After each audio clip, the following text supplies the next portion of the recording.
Let's know about Johnson Wax Tower. When we think of office towers, we usually imagine glass facades, steel frames, and repetitive floor plates stacked one above the other. But the Johnson Wax Tower is very different, being designed by Frank Lloyd Wright for S.C. Johnson and Sons Company in the year 1950, located in Racine, Wisconsin. But this isn't just an office tower. This tower shows how structure, form, light, and human comfort can come together in a single design idea, thus making it feel organic, sculptural, and deeply human instead of just a skyscraper otherwise. 10 years after the completion of S.C. Johnson Administration Building, construction began on the Research and Development Center.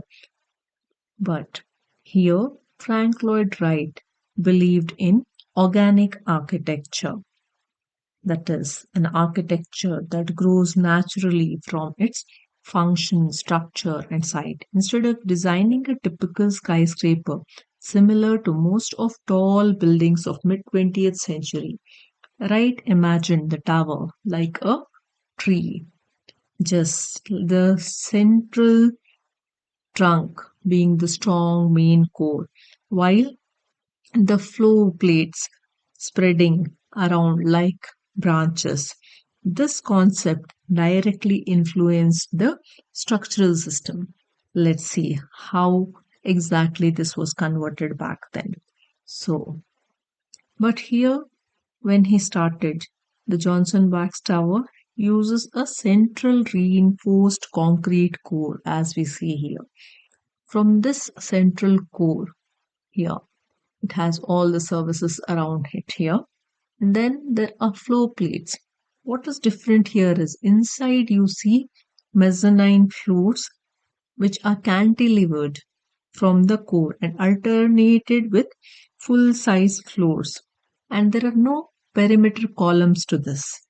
This was extremely innovative for its time and allowed the office floors to remain open and flexible.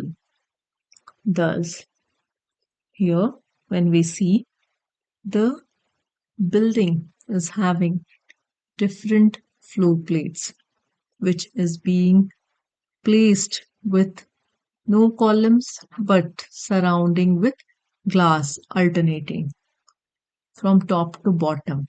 So this is being done with building alternates between small circular floors and square floors with filleted edges and extend all the way to the enclosure. And this residual space becomes a double height here, as we can see here in the finished model that's been shown. So, thus, this makes it a very different approach for those days and those times then. But here, when we imagine here, there is also a central elevator and a spiral staircase to reach to the upper floors. And this being a research and development tower, all building services to support the labs, restrooms, circulation, electricity, and all the types of gases, etc., required here were provided in this central core. And there is a passage which connects this research tower with the administrative building. So this is one of the most striking features of the tower is the continuous horizontal glass tubing. Those were called as the Pyrex glass tubes. Rather than having the normal windows, these were used here, which allow soft daylight to enter while maintaining privacy and glare control. This was especially important for an office environment. No harsh sunlight, no visual distraction, just calm, diffused light throughout the day. Even though the building is tall, the interiors are designed at a human scale. Ceiling heights, lighting levels, and proportions were carefully controlled so that the space feels calm, building does not feel overpowering, and just because of all this, the architect Frank Lloyd Wright, didn't just design a tower, he designed a new way how people work, move, feel inside tall buildings.